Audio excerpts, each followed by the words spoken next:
From April 12th to 15th this year, Prime Minister Freundel Stuart led a delegation of government officials, including Minister of Foreign Affairs and Foreign Trade, Senator Maxine McLean, and Barbados' permanent representative to the OAS, John Beale, on a working visit to the Republic of Panama. The visit, Mr. Stuart's first to that Central American nation, sought to build on the historical ties initiated over 100 years earlier, when close to 60,000 Barbadians emigrated to work on the construction of the Panama Canal. In 2011, a trade mission, led by Minister of Tourism Richard Seeley, sought to deepen cooperation with Panama in areas such as trade, tourism, air services, and culture. The aim of Prime Minister Stuart's bilateral working visit, therefore, was to consolidate progress in the relations between the two countries and chart a path for future cooperation.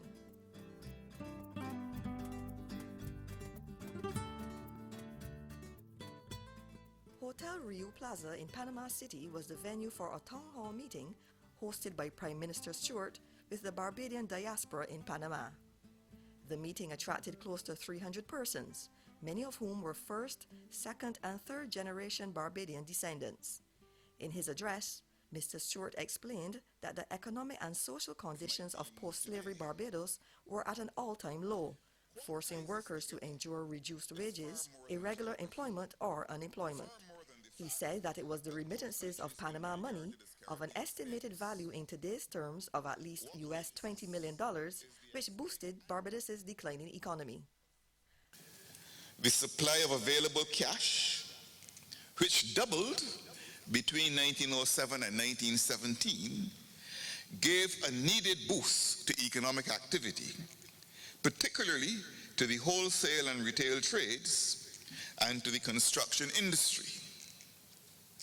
At the same time, cash in the hands of working class people meant that they could soften their depressed living conditions, that they could save, that they could start small enterprises, and even that they could, in some instances, afford to send their children to a secondary school. But perhaps Panama money made its greatest and most obvious impact on Barbados' land-owning patterns. To a large extent, slave emancipation in Barbados was a landless emancipation, unlike the situation that obtained in Guyana or Jamaica or Trinidad. Barbados' small size and the plantation's monopoly of the land had meant that the formerly enslaved people had little hope of buying a piece of the rock. With some justification, therefore, it can be said that the migration of Barbadians to Panama fully illustrated George Roberts' conclusion that Barbadian emigration was a valuable foreign investment. And because it was emigration to Panama which first made this very apparent, my government thinks it necessary to give full public acknowledgement of that fact. Therefore, we are consulting with other agencies, particularly the Barbados Museum and Historical Society, about the precise form that public acknowledgement should take. It would indeed be most fitting that the long-awaited monument to Barbadian migration to Panama should be unveiled in Barbados during the celebration of our 50th anniversary of independence, commencing in November this year.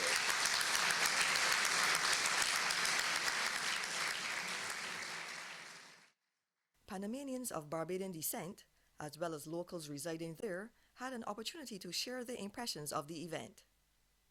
Okay, my name is Joanne Anderson.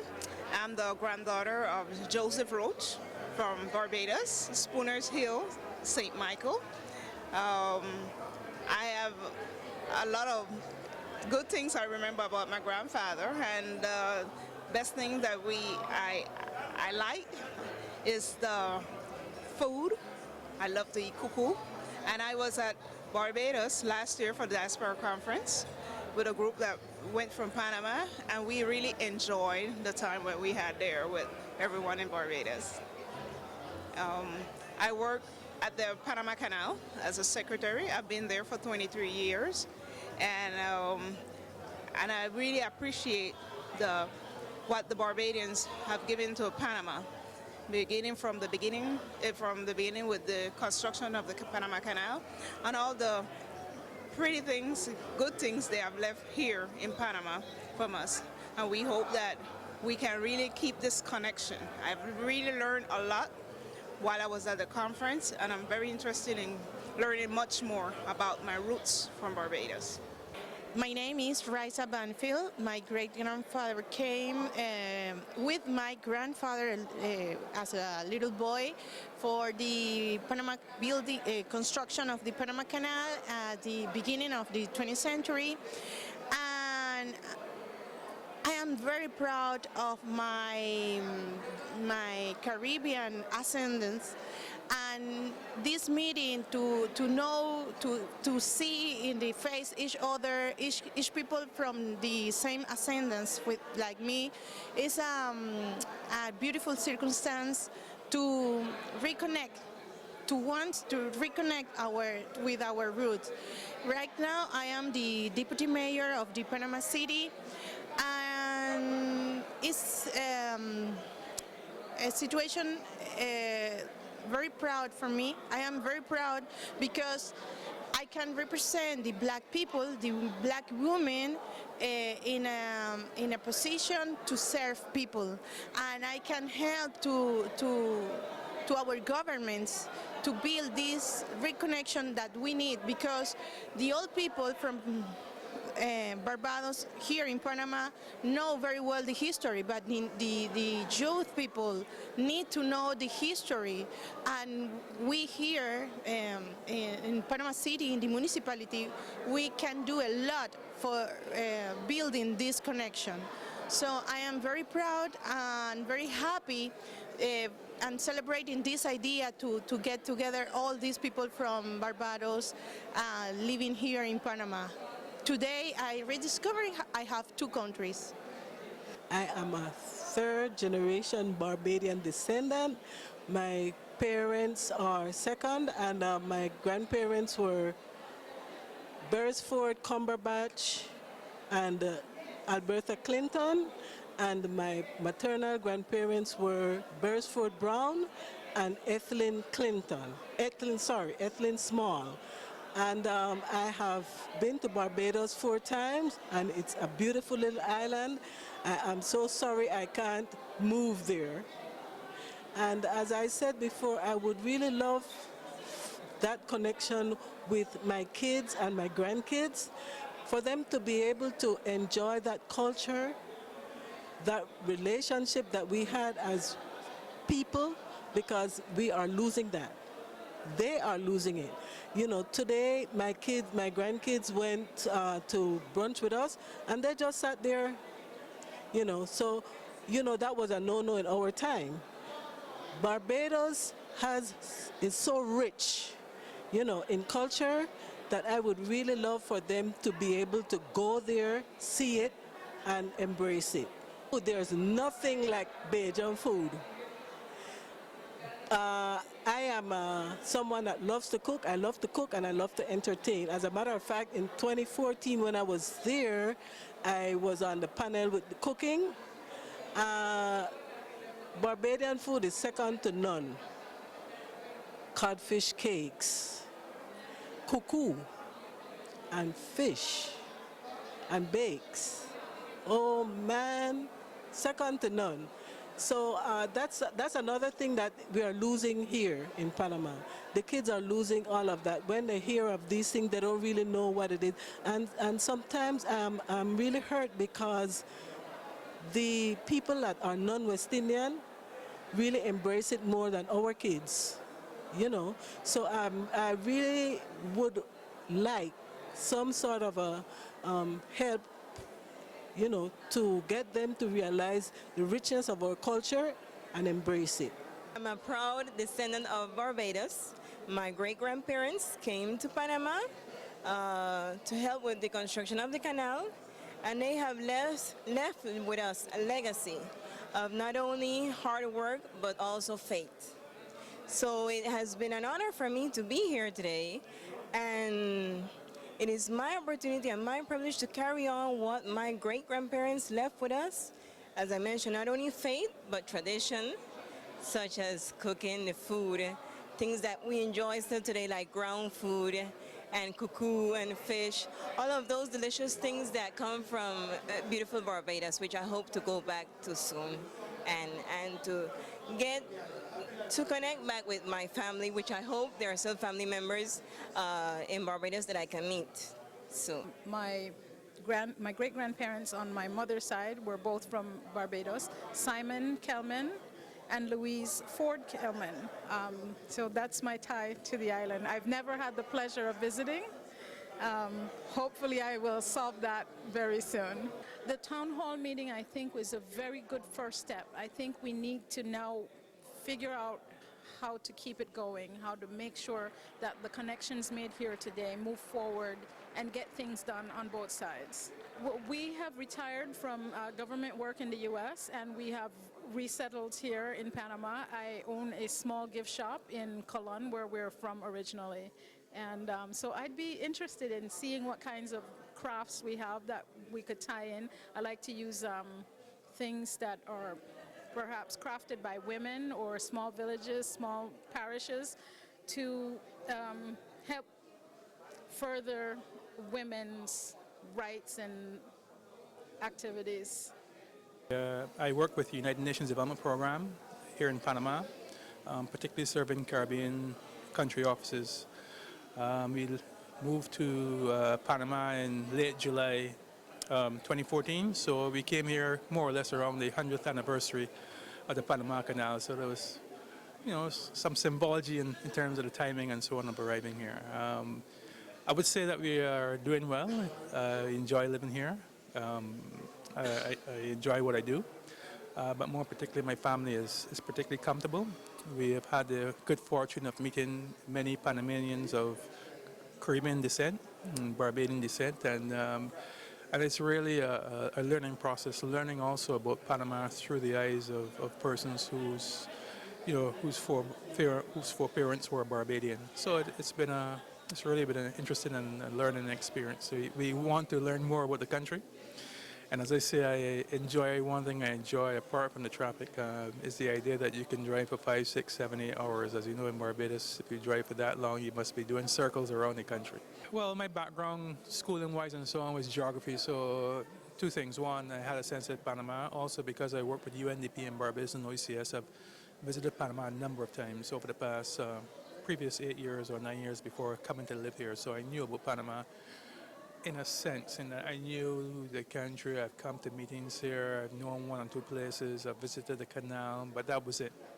Living here, getting to know Panamanians, getting to know some persons who have antecedents who are Barbadian and otherwise, and others, has also been a tremendous learning experience, trying to get a grasp. I mean, one of the things I'm slowly, very, very slowly learning is the language. My son knows better than I, but I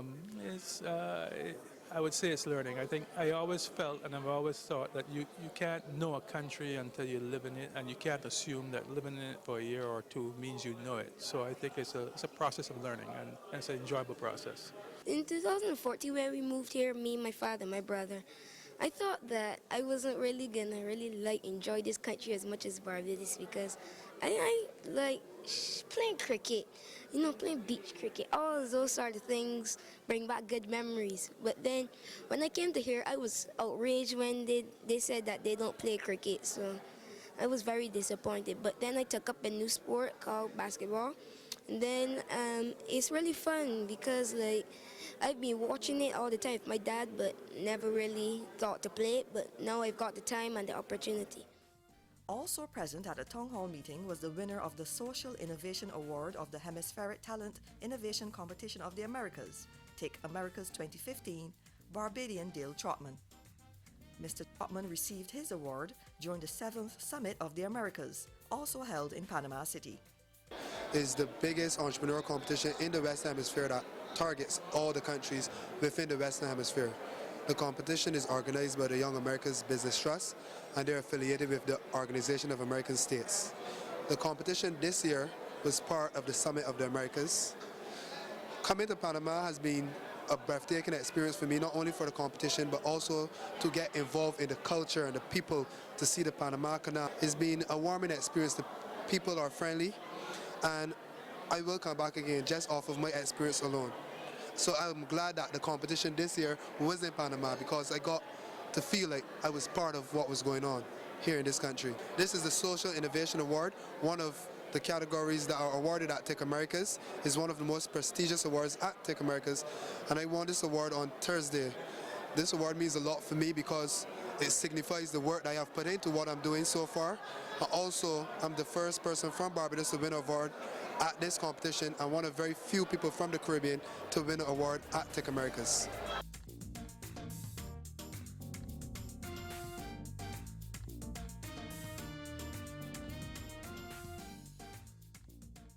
At 8:15 a.m. sharp, the delegation headed to the Miraflores Locks for a guided tour of the Panama Canal. Guide Jaime Robleto led Prime Minister Stuart and his team on a 3-hour trip through the history of the construction of the canal and its day-to-day operations, including the engineering technology used to navigate ships through the waterway. Inches, yards, and so on, so feet.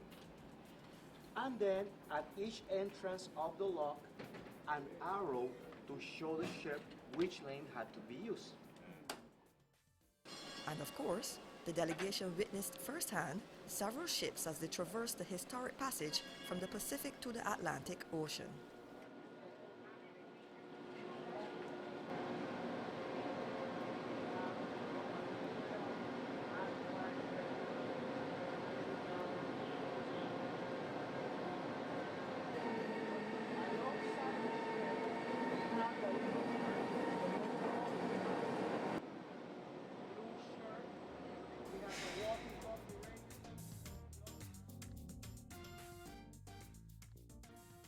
Located in the historic Plaza Catedral, the Interoceanic Museum of the Panama Canal offers visitors an impressive pictorial and audiovisual journey through the history of the Panama Canal.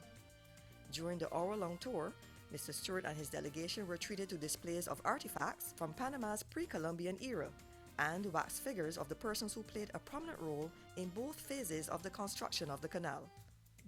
Before departing, the Prime Minister presented Executive Director and Chief Curator of the museum, Dr. Angeles Ramos Baquero, with a selection of publications on the contribution of Barbadians to the construction of the Panama Canal, the Spanish version of the Barbados Museum and Historical Society's exhibition, We Were Giants, The Story of Barbadians and the Building of the Panama Canal, and a framed collection of stamps issued by the Barbados Postal Service to commemorate the 100th anniversary of the canal's opening.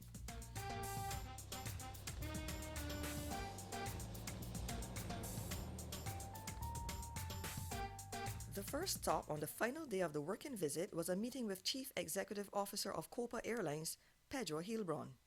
Mr. Stuart and his delegation emphasized that Barbados had a significant diaspora of descendants in Panama and therefore wished to develop that relationship by establishing direct airlinks through Copa Airlines.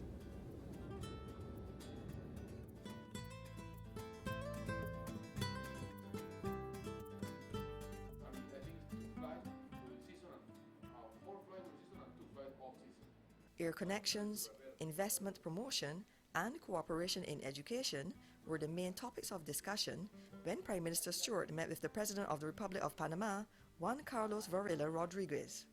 The meeting was held at the President's official residence, Palacio de las Garzas, in Panama City.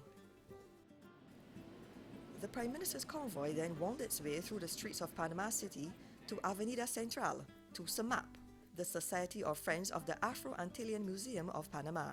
There, Mr. Stuart was met by President of the museum, Professor Veronica Fort, and taken on a tour of the exhibition depicting the life of Caribbean workers who came to Panama to work on the canal.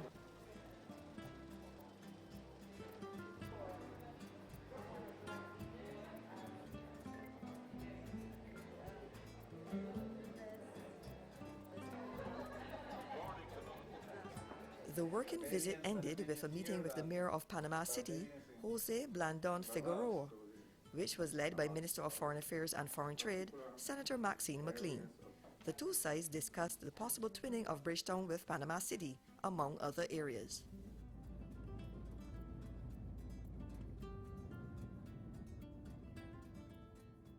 On his return to Barbados, Prime Minister Stuart expressed his satisfaction with the visit to Panama and said he felt that his objectives were realized.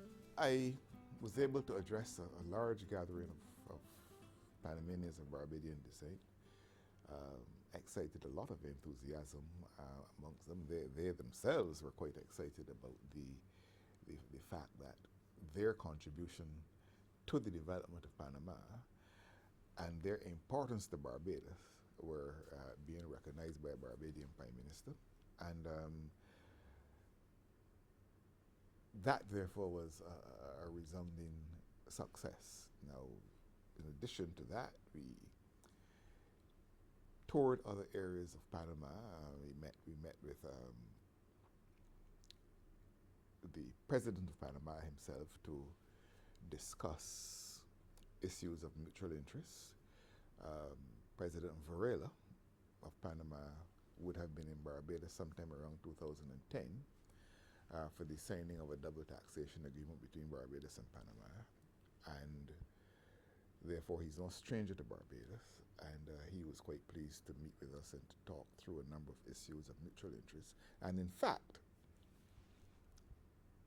other things being equal, he will be in Barbados for the CARICOM Heads meeting in July as well. We visited the Panama Canal. We had to see where it was that all these Barbadians were working. We were pleased to meet there Panamanians of Barbadian descent who were very pleased to see us and so on. And we were able to tour the canal and to see this engineering marvel that connected the Atlantic and the Pacific, and that has made so fundamental a difference to marine traffic and so on. So it's very important from that point of view, but at the canal itself, on the canal premises, of course, there were records that showed where the people who worked on the canal came from. And there was a plethora of Barbadian surnames there that spoke with their own eloquence of the contribution which Barbadians made to that effort. The museums we visited in Panama also highlighted the contribution made by Barbadians to the building of the canal.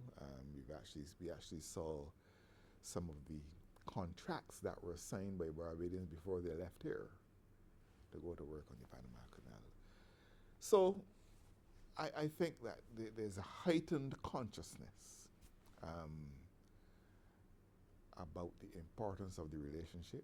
That consciousness exists not only on our side but on their side, and not only at the level of our government but at the level of their government as well.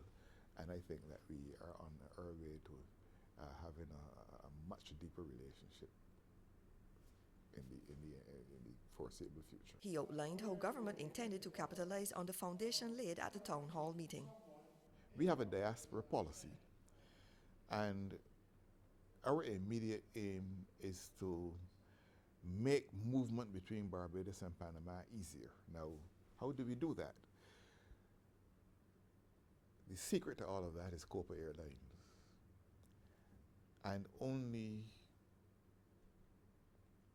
yesterday or a few days ago, the CEO of Copa indicated that he's coming to Barbados this month with a team, and we'll be talking further with him. But we met him in Panama, we chatted with him, we had a meeting with him, and he basically gave us some indication as to what were some of the difficulties that were standing in the way of getting Copa to fly to Barbados.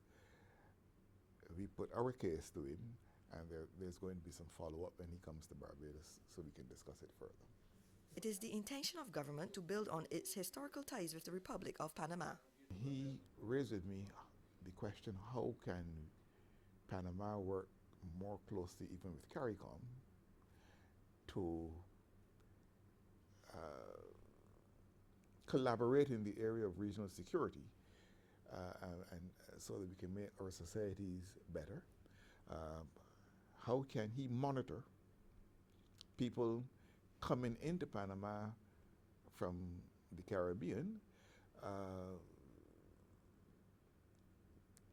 Can he kind of connect with our watch lists, mechanisms, our joint regional communication center, JRCC, to ensure that all of the security I's are dotted and all the T's crossed? So there's security, but there's also economics. We have a double taxation agreement that was signed in 2010, and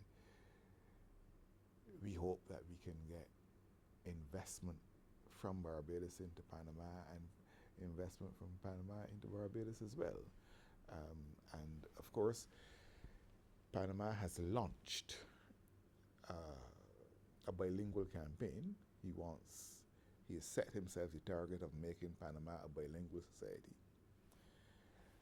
So Panama is interested in getting people who can, having access to resources to have English taught. At present, they get that assistance of the United States of America. They send the people to the United States of America. We talked about using Barbados and the Barbados Community College, and therefore those discussions are going to continue when he comes here. So at a number of levels, we contemplate deepening the relationship between Barbados and Panama for the foreseeable future. We think we've laid solid foundations. We think those people who went to work on the canal laid solid foundations. We are building on those foundations. Understanding is increasing. And therefore we think the having a close relationship with Panama based on economics and on sociology and on politics, we think it's an idea whose time has come, and we're going to work at it. Next year, we celebrate our 50th anniversary of independence. We're also going to have a diaspora conference here next year, our biennial diaspora conference. And the Barbadian diaspora in Panama is already asking how they're going to get the Barbados to the conference. And we hope that by then COPA will be able to facilitate them, because they say they want to come down and celebrate our independence with us. So we think that we're onto a good thing, and it can work for the benefit of both countries. It is hoped that Prime Minister Freundel Stuart's working visit will go a long way towards deepening and strengthening ties with the Republic of Panama.